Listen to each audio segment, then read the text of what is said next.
Waxman, the petitioner argues that over 80% that actually you do have available a race-neutral approach that would yield different but excellent results. And the argument includes the fact that, at least as they argue, that you're over 80% wealthy students, that's not diverse, and that over 30% or 30% or so of a class is made up of ALDC students. And that if you were to lower those numbers, you could achieve far more diverse results without along socioeconomic lines. And I don't think it's arguable that Harvard is socioeconomically diverse, but at least it doesn't appear that way. But it seems that, and that would not have a constitutional problem if you did it socioeconomically. And I'd like you simply to address their argument. Yes, thank you. First of all, the numbers that my friend is throwing around are not, in fact, the numbers that actually reflect, for example, socioeconomic diversity at Harvard, where, as it stands now, 20% of all matriculants pay nothing, 70% of underrepresented minorities pay nothing, and well over half of all applicants get substantial financial aid. But as to your point about race-neutral alternatives, and correct me if I'm wrong, Justice Thomas, but I think this is what you're asking me about.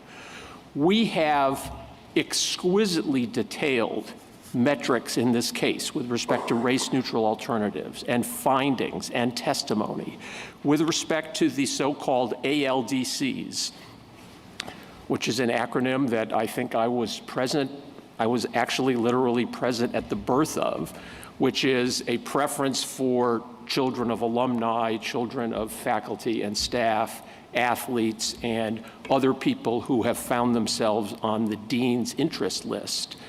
The data in this case shows that if race were eliminated, you couldn't consider race, and you also could give none of those preferences, the racial diversity of the matriculating class would go down.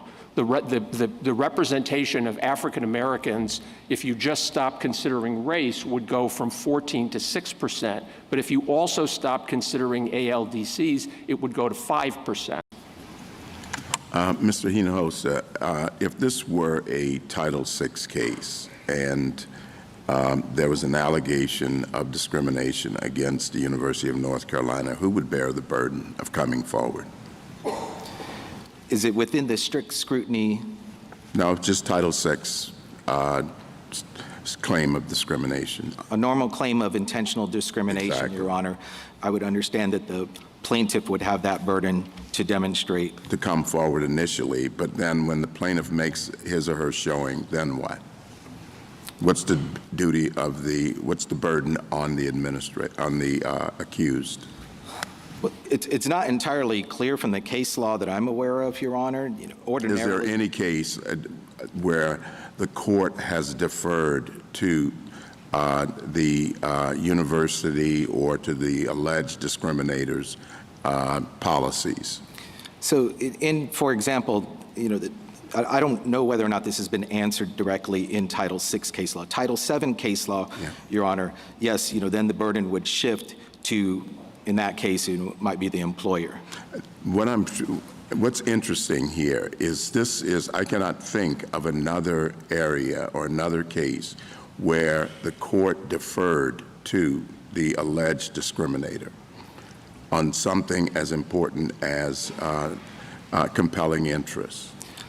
We don't do it in Title VI, we don't do it in Title VII. You have McDonnell Douglas, you have Arlington Heights, and this is a first. And what I'm asking you is, isn't it odd that you have a framework in Grutter that defers on the critical issue in the case of compelling interest? No, Your Honor. I think it's entirely consistent, with this case, with this court's framework in judging strict scrutiny. Let me make a couple of points first. One is on the discrimination point. This is not discrimination per se. The limited consideration of race in a holistic fashion, as this court has approved, is a limited classification that is subject to strict scrutiny, but that whole strict scrutiny process is trying to filter out whether or not that we have a legitimate purpose for this or not, and whether or not there's a compelling interest that may be sought and achieved, through narrowly tailored means. Let me ask more specifically. If this case involved a school district in Virginia in 1960 that is alleged to be discriminating, would this court defer to its assertion that the races do better if they're segregated? Absolutely not, Your Honor, but that's not this case. This case is about a limited classification involving a compelling interest. That's not what I'm talking about. I'm talking about the court's deference. In that case, the court would put Virginia to the test. In this case, it does not. And I'm asking you why the difference. In this case, Your Honor, it actually is. The burden is the university has a high burden of demonstrating its compliance with this court's standard under strict scrutiny. The only narrow area that this court's framework, as I understand it, has deferred to the university is establishing its objectives. But the whole framework still requires a well-reasoned explanation for seeking for its own compelling interest. It requires the university to demonstrate that there are no race-neutral alternatives that will work about as well.